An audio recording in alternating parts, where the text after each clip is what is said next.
घेतला की तिला लोन किती झालं ते सोडून 20 लाख रुपये घेतलं. मग पुढे आता आपण घेतलं 22 लाख, लोन केलं 13 लाख, आता आपली किंमत झाली 40 लाख रुपये. 35 तर कमीत कमी झाली.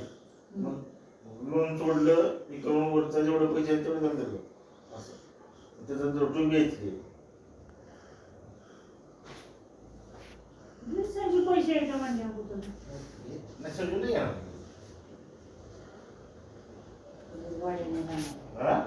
भाड्याने राहतो का?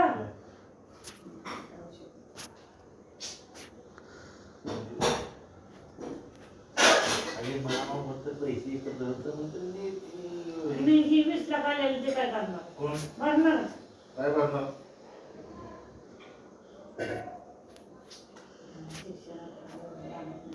हा त्याच्यामुळं त्यांचं होऊन जातं. पुण्याचं तर 10वी पर्यंत घातलं तर शिक्षण चढायचं ना